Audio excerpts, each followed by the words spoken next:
මේ වීඩියෝ එකේදී අපි කතා කරන්න බලාපොරොත්තු වෙන පාඩම වෙන්නේ passing of risk. දැන් අපි contract of sale එකේ විවිධ concept එකක් කතා කරලා තියෙනවා. ඒ යටතේ දැන් අපි transfer of property එක යටතේත් මේ risk එකක් කොහොමද pass වෙන්නේ කියන එක ගැන කතා කරා. section 21 ගැන නිකන් basic idea එකක්. නමුත් මේ passing of risk ගැන in detail කතා කරන්න තමයි මේ වීඩියෝ ටියුටෝරියල් එකේදී අපි උත්සාහ කරන්නේ. passing of risk කියන එක තමත් වැදගත් පාඩමක්, තමත් වැදගත් ඒරියා එකක්. එක්සෑම් එකේදී හැම පාරම වගේ ටෙස්ට් වෙලා තියෙන ඒරියා එකක්. අපි රිවිෂන් එකේදී මේ papers discuss කරනකොට ඔයාලට තවත් ඒක හොඳට පැහැදිලි වෙවි. ඒ නිසා මේ passing of risk කියන ඒරියා එක තමත් හොඳින් ඔලුවට අවබෝධ කරගන්නට ඕනේ. section 21 තමයි මෙතන තියෙන වැදගත්ම section එක. මෙතනදී කියනවා goods remain at seller's risk until property transferred to the buyer. දැන් මෙන්න මේ කියන කාරණාව අවබෝධ කරගන්න තමයි අපි කලින් වීඩියෝ ටියුටෝරියල් එකේදී කතා කරපු transfer of property කියන එක වැදගත් වෙන්නේ. property එක transfer වෙච්ච අවස්ථාව වැදගත් වෙනවා in order to identify the which person has the risk regarding to that property, right? property එකේ risk එක තියෙන්නේ කොයි person ගාවද කියන එක දැනගන්න වැදගත් වෙනවා property එකක් transfer වෙලා තියෙන කාටද, කොයි අවස්ථාවේදීද property එක transfer වෙලා තියෙන්නේ කියන එක දැනගන්න. මොකද property එක buyer-ට pass වෙනකන් until the property being passed to the buyer, risk is with the seller. seller ගාව තමයි risk එක තියෙන්නේ අදාළ property එක සම්බන්ධයෙන්. හැබැයි මේ property එක pass වුණාම මේ risk එක seller ගෙන් transfer වෙනවා කාටද? buyer-ට. ඔන්න ඔය කියන කාරණා තමයි section 21 කියන්නේ. එතකොට අපි මේ risk එක අඳුන ගන්නකොට property එක transfer වෙච්ච එක කතා කරන්න ඕනේ. ඒ නිසා මේ පාඩම් අපි වෙන වෙන විදිහට කරත් exam එකේදී answer එකක් ලියනකොට scenario එකක් දුන්නොත් එහෙම problem question එකක් දුන්නොත් එහෙම ඔයාලට මේ පාඩම් වෙන වෙනම හඳුනගෙන ලියන්නට බෑ. මේ හැම idea එකක්ම එක කතන්දරයක් විදිහට ඔයාලා idea එක ඔලුවට ගන්නට ඕනේ. Right? Now section 21 says goods remain at the seller goods remains at the seller's risk until property transferred to the buyer. When property transferred to the buyer, the goods are at the risk of the buyer, right? Now, in such instances also, whether the delivery has been made or not is immaterial. However, the proviso said, if the delivery is delayed through a fault of one party, goods are at the risk of the party in fault. Now, we are going to discuss this delay, the fact of delay in detail in the next slides. Now before moving to that, let me get some idea about that. Now let me take an example with regarding to that. Now the seller and buyer has come across an agreement and come to a contract that they are going to buy this particular car. Now the buyer has paid the money, or let me assume that they have not paid the money. Now they have entered into the contract. Now as per the rules which we have determined, once the persons has been made, contract has been made, if the property is in a deliverable state, if it is an unconditional contract, then the property is passed to the buyer at the time the contract is being made. Now the property has been transferred as per the section 21. Now the property is at the risk of the buyer. Delivery is immaterial. Now they have agreed to deliver the property within 2 days. But however, due to a fault in the part of the seller, the property was not delivered to the buyer until 7 days. Right? Now unfortunately, on the 7th day, when they delivering the property to the buyer, this car met with an accident and damage being occurred. Right? Now the question arises, who has to bear that damage? Who has to bear the risk? Now according to the section 21, risk prima facie passes with the property. Now the property has been passed to the buyer 7 days before when the contract been made between seller and buyer. So therefore the risk is with the buyer. Right? As for the rule, the goods have been since the goods has been passed to the buyer, the goods are at the risk of the buyer. However, the proviso said, if the delivery is delayed through the fault of one party, goods are at the risk of the party in fault. Now the They have agreed to be past the delivery within 2 days, but due to a default or a fault in the seller's part, the delivery was delayed. And on the reason of that, now if the property has been transferred within 2 days, the accident would not be happen. But due to the default of the party, due to the fault of the seller, a delivery has been delayed, and due to that a damage has been occurred, and in such instances the seller has to bear the risk immaterial. The fact that the section 21 will not be applied because the proviso would be superseded in such instances. That's what proviso means, right? So that is the basic idea about section 21. You have to read this section and get the proper idea. This is the exact idea, but you should read the section in order to get another keywords to identify it. Reading the section is important, right? Okay, so now section 21 is the general rule. Now that general rule is subject to several exceptions, right? One such exception is an agreement. Now the general rule says goods remain at the property, the risk is passed with the property. Now if the parties can come across to an agreement to separate the risk and ownership,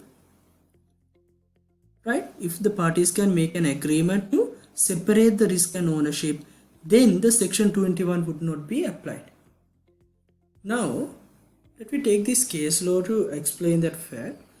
Consolidated Coffee Limited versus Coffee Board says that one term of the auction of sale is that property will not pass until the payment of full price. Right? Auction එකක් තියෙනවා. Auction එකේදී parties වලට පුළුවන් එයාලා bid කරලා යදාලා property එක ගන්න. දැන් මේ property එක ගන්න කට්ටිය bid කරනකොට මේ auction එකේ term එකක් තියෙනවා. සම්පූර්ණ payment එක. දැන් මේ property එක රුපියල් 20000ක් නම් 20000 මුදල සම්පූර්ණයෙන් pay කරනකම් මේ property එක transfer වෙන්නේ නැහැයි කියලා. Right? Now the general rule is risk and ownership is something goes together. Risk prima facie passes with the ownership. Right? Now when this person fold this hammer, if a particular person bid for a 20,000, a contract is being made and he become the owner and he has the risk over that property. But now they have a separate agreement to regarding to the risk and ownership to separate it. They said even though the contract has been made,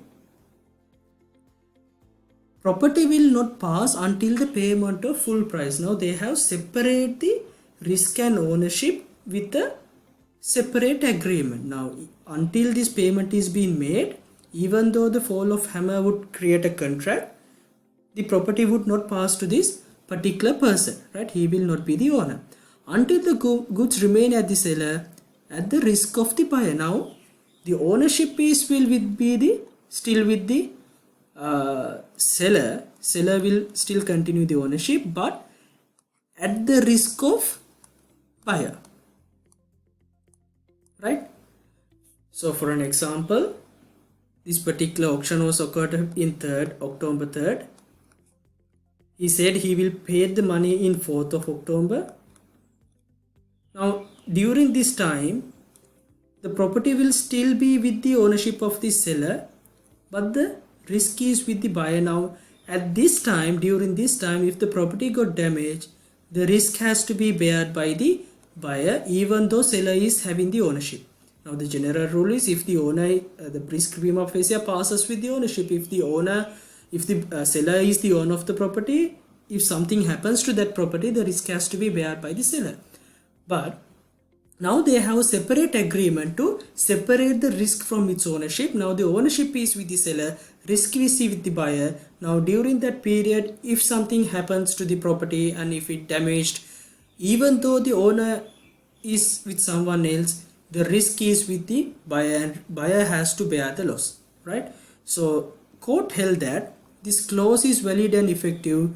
Parties can have an agreement, but it has to be before contract being made. Now if this term has been not set out at the moment before the fall of hammer, so they have entered into the contract or they have come across through an agreement After this hammer has been fall and the contract been made, then this clause would not be effective because the contract has been already existed between the parties, right? So remember about the key things. You may remember a case which we have discussed in the earlier video tutorial, which has similar facts, but the agreement was entered by the party after the contract being made, after the hammer has been fallen down, right? So see the differences, identify it, think logically, and get the idea to yourself in any manner you want to have. You may have simple example. If you want to have a simple example, you can come across like that, but try to get the idea. Now the general rule is that, but the general rule can be accepted by an separate agreement. Okay. Now with regarding to the delay, we have already discussed it under the proviso of section 21, but however case laws also set out certain exceptions to the general rule as well. Now as I said earlier, delivery delayed through a fault of one party, goods are at the risk of the party in fault. If one party has been the goods have been delayed due to the fault of the one party, the risk is with that party in fault. Party in fault liable for any loss which might not have occurred but for such fault. A fault එක නොවුණා නම් මෙහෙම risk එකක් වෙන්නේ නැතුව fault එක නිසා මෙන්න මේ risk එක ඇති වුණා නම් මේ loss එක ඇති වුණා නම් අන්න ඒ අවස්ථාවේදී ඒ fault එක සිද්ධ කරපු පාර්ශවයේ මේ loss එක සම්බන්ධයෙන් loss එක දරන්නට ඕනේ කියලා කියනවා. ඩේම්බි හැමිල්ටන් කේස් එකේදී කියනවා මේක ඉතාමත් වැදගත් කේස් එකක්. ගොඩක් අවස්ථාවලදී පහුගිය 2020 ප්‍රශ්න පත්‍රයේදීත් මේ ගැන කතා කරලා තිබුණා. මේ කේස් එකේදී කියනවා පාර්ශ්ව දෙක අතර contract එකක් ඇති වෙනවා to sell 10 tons of apple juice delivered to a buyer.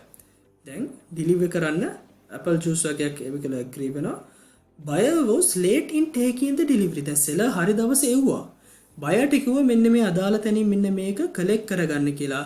But due to a fault in the buyer ගේ fault එකක් නිසා එයා late වෙනවා මේ delivery කරගන්න. Due to that some juice went bad. මේ කාරණාව නිසා මොකද වෙන්නේ? ජූස් වර්ග කිහිපයක් මේකේ නාස්ති වෙනවා. මේ නාස්ති වුණාම කාටද මේකේ රිස්ක් එක තියෙන්නේ කියන කාරණාව සැලකිල්ලට ගන්නකොට court held කරනවා buyer was liable because he was at the default, he was at the fault, right? Delay to collect the delivery was buyer was delayed in collecting the delivery due to his fault. So in such instances party in fault has to bear the risk, right? If the party in fault liable for any loss which might not have occurred but for such fault, because if he have collect the delivery within that time, the juice would not be perished and the juice would not get into bad. So in such instances party who in fault will be liable. The reason why I am selling this in continuously හැමතිස්සෙම මම මේ ගැන කාරණාව එකම දේ කියන්නේ මේක ඉතාමත් වැදගත් ඒරියා එකක්. ඔයාලා හොඳට මතක තියාගන්න ඕන කාරණාවක් නිසා. මේක question paper එකකදී ඔයාලට එක එක විදිහට දෙනවා. දැන් theory එක ඉතාමත් පහසු concept එකක්. මේක පටල ගන්න නැතුව ඔලුවට ගන්න. So then you can logically analyze when it given as under a question. scenario එකක් දුන්නා මේ question එකේදී problem question එකකදී simply හිතලා මේක apply කරගන්න කොයි තැනටද මේක වැටෙන්නේ කියලා. Right. Now another exception for the section 21 is trade customs. If there are customary rules prevailing in a particular trade followed by the parties with regarding to the when the risk will be passed, then the customary practices which prevail over that particular trade will be superseded over the section 21. The section 21 එකේ තියෙන risk prima facie passes with the property කියලා. හැබැයි මේ trade එකේ custom එකක් තියෙනවා නම් ඊට වඩා වෙනස් idea එකක් දෙනවා. section 21 supersede කළා මේ custom එක exception එකක් විදිහට apply වෙනවා. මේකට තියෙන තවත් වැදගත් exception එකක් තමයි section 32 මේක ඉතාමත් වැදගත් වෙනවා carriage of goods by sea වලටත්. ඒ නිසා මේ section 32 පාඩම් දෙකකට sales of goods ordinance එකටත් carriage of goods by sea ඉන කාරණාවට මේ පාඩම් දෙකටම මේ section 32 වැදගත් වෙනවා. section 32 දෙකෙන් කියනවා unless otherwise authorized by buyer, right? Unless otherwise authorized by buyer, the general rule එක තමයි seller must make contract with carrier on behalf of buyer as may reasonable having regard to the nature of goods and other circumstances, right? Then seller කෙනෙක් බය කෙනෙක්ට seller කෙනෙක් අපි කියනකොට දැන් බය ඉන්න තව රටක නම් එයාට මේ ප්‍රොපර්ටි එක ට්‍රාන්ස්ෆර් කරනකොට කැරියර් කෙනෙක්ට මේ ප්‍රොපර්ටි එක බාර දෙන අවස්ථාවේදී එයා කොන්ට්‍රැක්ට් එකකට එළඹෙන්න ඕනේ කියනවා seller must make a contract with the carrier on behalf of the buyer. buyer වෙනුවෙන් carrier එක්ක seller agreement එකකට එළඹෙන්න ඕනේ, contract එකට එළඹෙන්න ඕනේ මෙන්න මේ property deliver කිරීම සම්බන්ධයෙන්. right? buyer හැබැයි මේක authorize කරලා කිව්වොත් එහෙම නෑ, එහෙම අවශ්‍ය නැහැ කියලා. එහෙම කිව්වොත් ඇරෙන්නේ general rule එක තමයි seller අනිවාර්යෙන් මේ බාණ්ඩ ටික carrier මේක බාර දෙනකොට ගිහිල්ලා මේක බයට දෙන්න කියලා. ඒ බාර දෙන අවස්ථාවේදී seller විසින් carrier එක contract එකට එළඹෙන්න ඕනේ on behalf of the buyer. මේ obligation එක කරන්නේ නැතුව if seller omit to do so and good lost or damage in the course of transit, මෙහෙම contract එකට එළඹෙන්නේ නැතුව මුහුදු මාර්ගයේ ගමන් කරනකොට මේ එක property එකක් damage වුණොත් එහෙම ඒකින් loss එකක් occur වුණොත් buyer may decline to treat delivery to carrier as a delivery to himself or may hold seller responsible to the damages. දැන් general rule එක තමයි property එක transfer වෙන්නේ දැන් seller කෙනෙක් carrier මේ property ටික දෙනකොට consider කරනවා that has been delivery to the buyer. buyer ට දුන්නා හා සලකනවා. එහෙනම් transfer of property එක ඒ වෙලාවේ සිද්ධ වෙලා තියෙනවා. risk passes with the risk prima facie passes with the property. එහෙම නැත්නම් ownership. දැන් property එක transfer වෙලා තියෙනවා buyer ට. එහෙනම් මේ point එකකින් පස්සේ නැවට බාර ටික පැටවුවට පස්සේ ඉඳන් risk එක තියෙන්නේ buyer ට. right? හැබැයි මෙතනදී කියනවා section 32 sellerට obligation එකක් තියෙනවා, sellerට duty එකක් තියෙනවා මේ මුහුදු මාර්ගයේ ගමන් කරන අවස්ථාවේදී buyerට මේ property එක හම්බ වෙනකන් මේකට damage එකක් වෙනොත් එහෙම carrier දරනවායි කියලා contract එකට එළඹෙන්න seller සහ carrier අතර on behalf of the buyer. එහෙම කියලා contract එකකට එළඹෙන්නේ නැතුව ඉඳලා යම්කිසි අවස්ථාවකදී මේ property එකට damage එකක් වුණොත් සාමාන්‍ය විදිහට නම් risk එක දරන්න ඕනේ buyer. හැබැයි මේ contract එකට එළඹිලා නැත්නම් එවැනි අවස්ථාවකදී බයර්ට පුළුවන් මේ බාර දීම buyer may decline to treat delivery to carrier as a delivery to himself. carrierට මේ property බාර දීම බයර්ට කරපු දීමක් විදිහට සලකන්නේ නැතුව ඉඳලා එයාට පුළුවන් මේ වෙච්ච loss එක seller විසින් seller යටතේ වෙච්ච loss එකක් විදිහට සලකන්න. මේ hold seller responsible to the damages. එතකොට මේකත් ඇවිල්ලා අපි අර කතා කරන exception එක. එහෙම නැත්නම් general rule එකට තියෙන exception එකක්. ඒ වගේම තවත් එක්සෙප්ෂන් එකක් කියනවා මේ section 32 3න්. එතනදී කියනවා දැන් section 32 2න් කිව්වේ seller must make a contract ගිවිසුමකට එන්න ඕනේ කියලා. 32 3න් කියන්නේ goods are sent by seller to buyer by a route involved in sea transit. මුහුදු මාර්ගයේ ඔස්සේදී නැවකින් බාණ්ඩ ටික එවන අවස්ථාවකදී සාමාන්‍ය ඒක usual නම් ඒ මුහුදු මාර්ගයේ ඔස්සේ එවනකොට මේක insure කරන්න. Under circumstances which is usual to insure, seller must give such notice to the buyer as may enable him to insure them during sea transit. දැන් උදාහරණයක් විදිහට ඔයා චීනෙන් යම්කිසි භාණ්ඩ වගේක් ගෙන්නනවා. දැන් මේ චීනෙන් ඉඳන් ලංකාවට මේ භාණ්ඩ ටික එවනකොට මුහුදු මාර්ගයෙන් එනකොට ශ්‍රී ලංකාවට එන අවස්ථාවේදී සාමාන්‍යයෙන් නැවකින් මේ භාණ්ඩ එවනකොට මේ භාණ්ඩ ඉන්ෂුවර් කරලා තියෙන්න ඕනේ. ඉන්ෂුරන්ස් එකක් ගන්න ඕනේ. මේකන seller දන්නවා නම් චීනී ඉන්න මේ seller දන්නවා නම් ඔහු මේ ගැන ලංකාවේ ඉන්න බයර්ට දැනුවත් කරන්න ඕනේ. සාමාන්‍යයෙන් ඔයාගේ මේ භාණ්ඩ ටික වෙන මුහුදු මාර්ගයේ වෙනකොට මේක ඉන්ෂුවර් කරනවා. මේ නෝටිස් එක අනිවාර්යයෙන්ම seller දෙන්න ඕනේ. මේ seller මේ නෝටිස් එක නොදී හිටියොත් නොදී ඉඳලා යම්කිසි අවස්ථාවකදී මේ ඉන මුහුදු මාර්ගයේදී මේ භාණ්ඩ වලට ඩැමේජ් එකක් වුණොත් එවැනි අවස්ථාවකදී අර ඩියුටි එක සිදු නොකිරීම නිසා if seller fails to do so, goods shall deem to be at the risk of the seller during the sea transit. එහෙම අවස්ථාවකදී ඒ notice එක දුන්නේ නැත්නම් මෙන්න මේක insure කරන්න කියලා බයව notify කරන්න නැතුව ඉඳලා යම් කිසි damage එකක් වුණොත් ඒක සලකනවා මේ sea transit එක තුලදී මේ භාණ්ඩ තිබුණේ seller ගේ risk එකේ කියලා. එහෙනම් seller තමයි එවැනි අවස්ථාවකදී මේ damage එක දරන්න ඕනේ, මේ risk එක දරන්න ඕනේ කියලා section 32 3න් සඳහන් කරනවා. ඊළඟට කියනවා තවත් exception එකක් දෙනවා මේ head versus Tattersall case එකේදී property passes before risk. right? දැන් අපි කතා කරපු කාරණාව තමයි property එකක්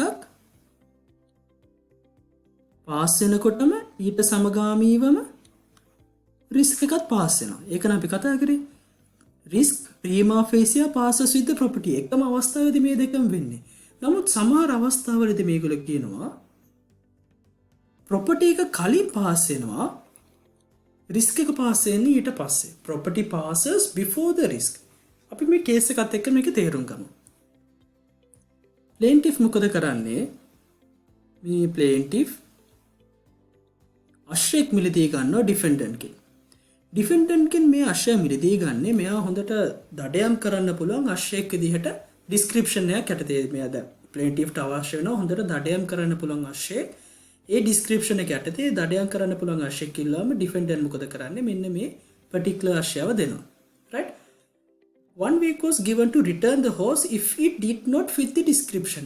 මේ අශ්‍රයව දීලා කියනවා මම ඔයාලට සතියක කාලයක් දෙනවා මේ අශ්‍රයව මං කියන විදිහට මේ දඩයම් කරන්න බැරි නම් did not fit the description ඔයාලට පුළුවන් මේ අශ්‍රයව return කරන්න.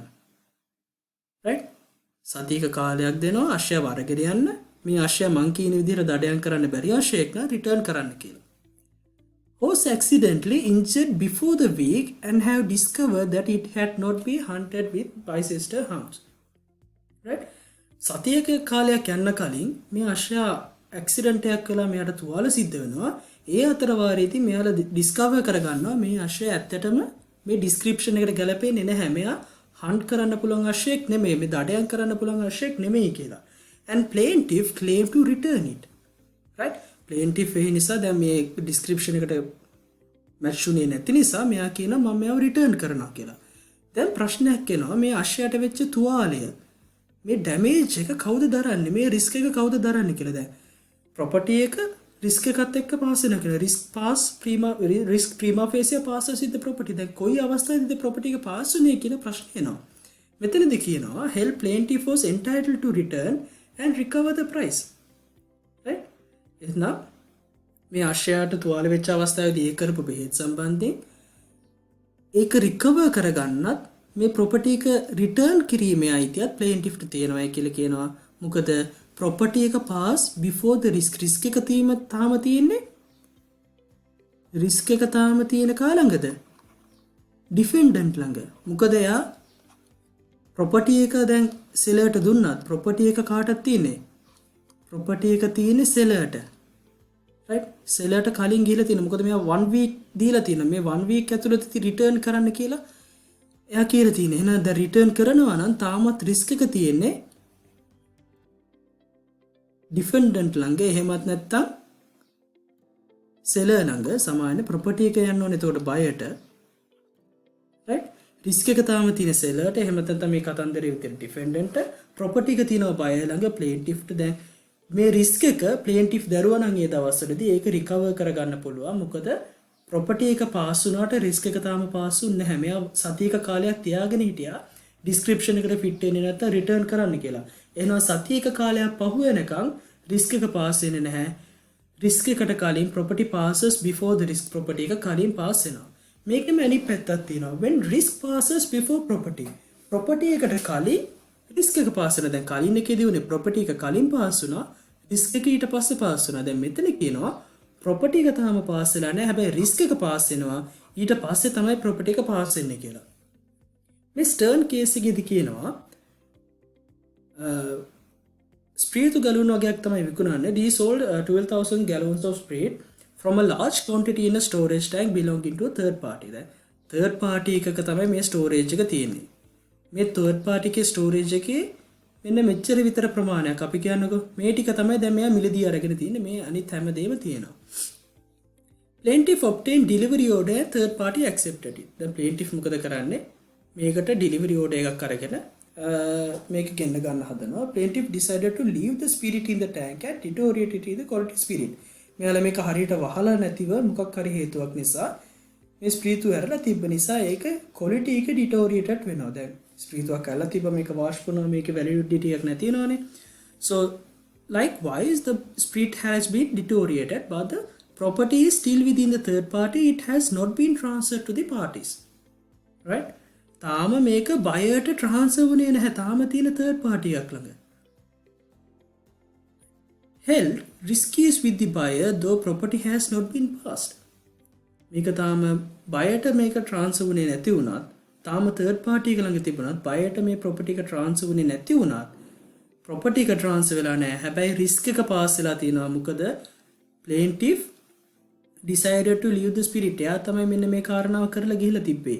ඒ නිසා property එකට කලින් property එකට උහුට ලැබුණේ නැති වුණත් risk එක ඊට කලින් පාස් වෙලා තියෙනවා. මේකත් එතකොට exception එකක් risk prima facie passes with property කියන එකට. ඉතින් ඔන්න ඔය කියන කාරණා ටික තමයි අපිට ඉගෙන ගන්න තියෙන්නේ. exception rule එකට section 21 සහ section 21 කියන general rule එකට තියෙන exception යටතේ. ඊළඟට තියෙනවා තව එක පුංචි කාරණාවක් මේ යටතේ ඉගෙන ගන්න frustration. මේක ඉතාමත් වැදගත් ඒරියා එකක්. මේක වැඩි ටෙස්ට් වෙලා නැහැ. නමුත් වර්තමානයේ පවතින මේ COVID-19 තත්ත්වයට එක්ක this question would be important. There will be a high probability that frustration will be tested under this paper. Right? Now, what happens to the online orders you have made through eBay or something like that during the COVID time period? February මාසෙ විතර order කරන eBay එකේ මොකක් හරි property එකක් මොකක් හරි ගෙන්න ගන්න. දැන් මේ property එක ඔයාට හම්බෙන්නේ නැහැ. මොකද lockdown නිසා ওই කියන කාරණාවන් නිසා දැන් මේ property එක ඔයාට තාම හම්බෙලා නැහැ. අන්න එවැනි අවස්ථාවලදී කාටද liability එක යන්නේ? එවැනි අවස්ථාවකදී බයර්ටවත් සෙලර්ටවත් කාටවත් liability එක යන්නේ නැහැ. doctrine of frustration යටතේ මේ contract එක නැති වෙලා යනවා. right? අන්න ඒක තමයි මේ frustration කියන්නේ. Contract can be frustrated by extraordinary or unforeseeable event. දැන් මේ COVID-19 කියලා කියන්නේ unforeseeable event එකක්. මේක කාටවත් foresee කරන්න පුළුවන් වෙච්ච එකක් නෙමෙයි. In such instances, contract is frustrated. It is automatically discharged. Primary effect of this doctrine of frustration is to excuse the party whose performance is affected by frustration from liability for breach of contract. දැන් මෙවැනි අවස්ථාවකදී buyer කෙනෙක් මට මේ property එක එවනවා කෝ මාසෙකින් එහෙමයි කියලා සෙලර්ට නඩු පවරන්න පුළුවන්. ඔයා contract එකේ කීප විදිහට මට මාසෙන් එව්වේ නැහැ කියලා. එවැනි අවස්ථාවකදී සෙලර්ටත් කරන්න දෙයක් නැහැ. මේ unforeseeable event එකක් frustration එකක්. මේ frustration එක යටතේ automatically මේ contract එක discharge වෙනවා. party in fault දැන් මේකේ breach of contract එක වෙච්ච මාසෙකින් එවනවා කියපු සෙලර්ව excuse වෙනවා මේ automatically discharge වීම තුළින්. අන්න ඒකට තමයි කියන්නේ doctrine of frustration කියලා. මේ concept එක හොඳට මතක තියාගන්න scenario එකක් ලැබෙන්න පුළුවන් මේ කාරණාව base කරලා. ඉතින් ඔන්න ඔය කියන කාරණා ටික තමයි මේ පාඩම යටතේ ඉගෙන ගන්න තියෙන. ඔයාලට මොන හරි ප්‍රශ්න තියෙනවා නම් ඔයාලට පුළුවන් මේ ඉහිතින් දැක්වෙන දුරකථන ඔස්සේ Viber හෝ WhatsApp පණිවිඩයක් කරා ඔයාලගේ ප්‍රශ්න නිරාකරණය කරගන්න.